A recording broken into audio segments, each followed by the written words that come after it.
Welcome to the fourth and final video of Module 1, where we are going to describe misuses of statistics. There are many ways in which folks can use statistics or what sounds like correct statistical data to try to persuade others of some shady or sketchy ways.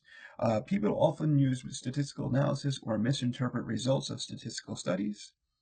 If you are ever consuming statistical information in the real world, be sure to check the source of the data being presented and always ask yourself if the conclusion is meant to persuade you to feel or believe something specific. What I have found in my short life here on Earth is that sometimes people will try to persuade you of things that are not true, and you should always be asking yourself, is someone trying to persuade me of something that I shouldn't believe, or is this actually true? Is this source or the source of the information someone that should be trusted or not? Example 8 gives us an example of misleading representations of statistics. If we look at the two graphs here on the left, they are, what's going on with my mouse here? They are both seemingly talking about the same information. They're both 2010 and 2011. They're both talking about Salmontac.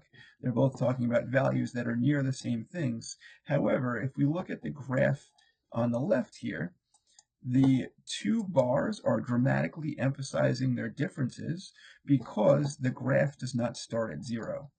This graph on the left would be something that someone would use if they're trying to accentuate the difference from 2010 to 2011.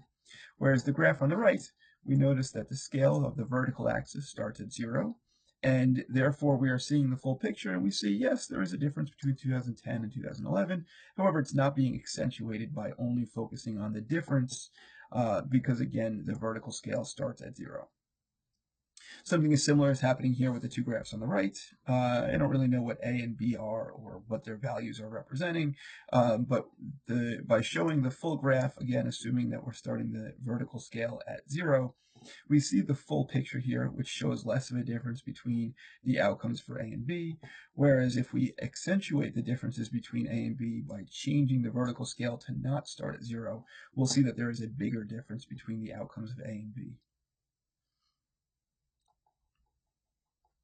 Then I have this made-up example here that says, to interpret the results of the statement below, it says 90% of the people interviewed state they exercise weekly.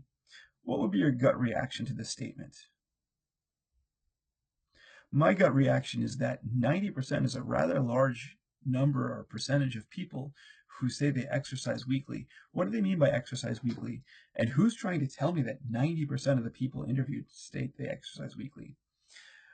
Well, the question that I would like you guys to all think about is, would your belief in this statement change if this claim was being made by a personal trainer, if this claim was being made by a doctor, or if this claim was being made by a social media influencer?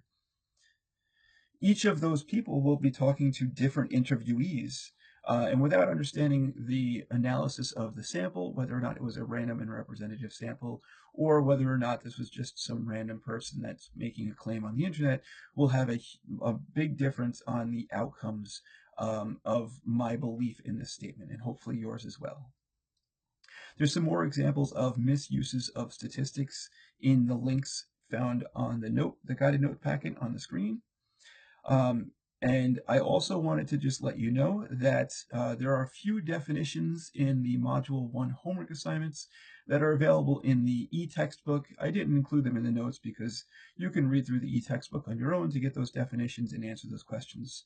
I hope that you've enjoyed Module 1 and that you enjoy your first week of Introduction to Statistics at Nassau Community College. I will talk to you all soon. Thank you so much.